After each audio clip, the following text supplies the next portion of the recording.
A couple of hundred men and women from our area will be deployed to Afghanistan. But first, the 226th Maneuver Enhancement Brigade of the Alabama Army National Guard will get a hero send-off.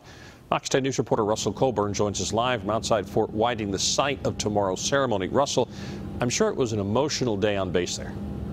Oh, it definitely was, Bob. The same sentiment being shared by all the families we met here this afternoon, that time can't move slowly enough before tomorrow morning. You know, the community will come out here and say goodbye to the soldiers here at Fort Whiting. Only hours before one family endures its routine sacrifice for our safety. Time apart. Glenn and Sandy FURUKAWA share a moment together outside Mobile's Fort Whiting. Glenn deploys to Afghanistan tomorrow morning, but first, one last dinner with his family tonight. This is his third deployment, having fought for us in Iraq and Kuwait.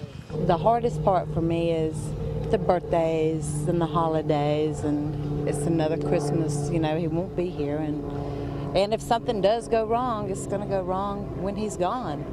But the hardest part is the holidays, not happening there.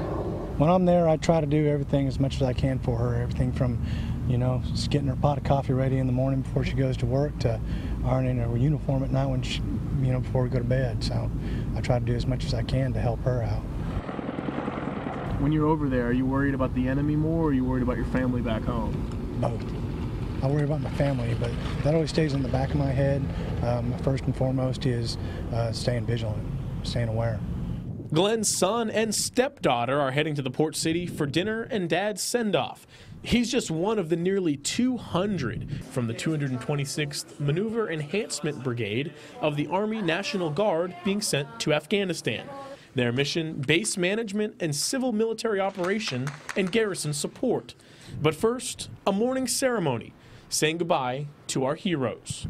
The soldiers will be up on the stage so everybody gets a good look at them, and because that's what it's all about. Chaplain Holloway says soldiers have been setting up for this all day. He says he expects over 1,000 people to fill this auditorium for tomorrow morning's send-off. This deployment will be about a year.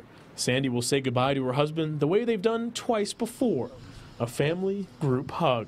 There's plenty of tears, and it's not a pretty sight sometimes, but you know, I don't worry about what people are thinking about, you know. Just a lot of I love yous. What's the first thing you do when you get back home? Run up to them and give them a big hug and kiss.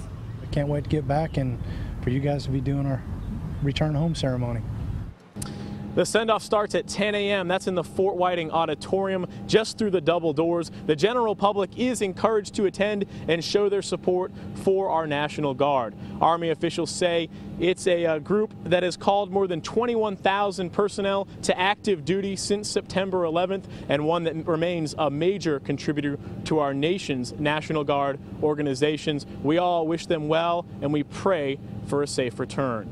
Live at Fort Whiting, Russell Colburn, Fox 10 News. Thank you, Russell.